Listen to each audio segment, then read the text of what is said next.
नमस्ते, यहाँहरु सबैलाई स्वागत छ क्लोथिङ नेपालमा। क्लोथिङ नेपालले हेर्नुस् है, दाजुभाइ दिदीबहिनी आमा बुवा सबै तपाईको नाता नातिनीलाई पनि यो ब्याग एकदम मन पर्न सक्छ। यति राम्रो ब्याग छ, नेपालको झण्डा अंकित अनि गोर्खेहरूको चिन्ह खुकुरी खुकुरी भएपछि एक्लैले 40 जना हानेको पनि थाहा छैन हैन नेपालमा। के रे नेपाली बहादुरले इन्डियामा। त्यसैले यस्तो बहादुर र नेपालको एम्बल, नेपालको राष्ट्रिय झण्डालाई अंकित गरिएको यो ब्याग मात्र 250 मा। आउनुस् क्लोथिङ नेपालमा। हजुर ठमेल गइरहनु परेन, सिधै क्लोथिङ नेपालमा आउनुस्। यस्ता राम्रो राम्रो ब्यागहरू अभाइलेबल छ। आउनुस्, शपिङ गर्नुस्, हजुरको मन पर्ने रोजाइको यो ब्यागहरू लिनु होला है त हजुर। ल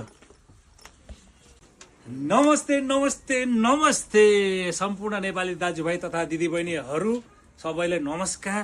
क्लोथिङ नेपालमा स्वागत छ। नेपालमा त गर्मी लागिसक्यो, तर विदेशमा भनेको 24 घण्टा चिसो हुने ठाउँ पनि छ यो ग्लोब भित्र, यो पृथ्वीको नक्सा भित्र। त्यसैले यो कपडा चाहिँ उलनको रहेको छ, जुन मैले अहिले लाइरहेको छ।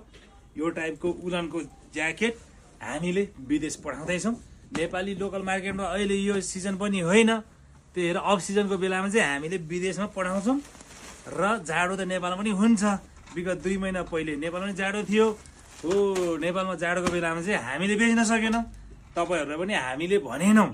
अब चाहिँ आगामी दिनहरूमा चाहिँ हामीले यस्तै यस्तै उलनको ज्याकेटहरू पनि नेपाली मार्केटमा सप्लाई गर्ने, सस्तो मूल्यमा, त्यो पनि तपाईँले होलसेल गर्नुहुन्छ भने होलसेल रेटमा पनि दिने, रिटेल गर्नुहुन्छ भने रिटेल रेटमा पनि दिने भनेर हामीले क्लोथिङ नेपालको यो मार्केटमा, यो स्टोरमा यस्तै उलनको ज्याकेटहरू पनि उपलब्ध गराइराखेका छौँ। त्यसैले क्लोथिङ नेपाल भिजिट गर्नुहोस्।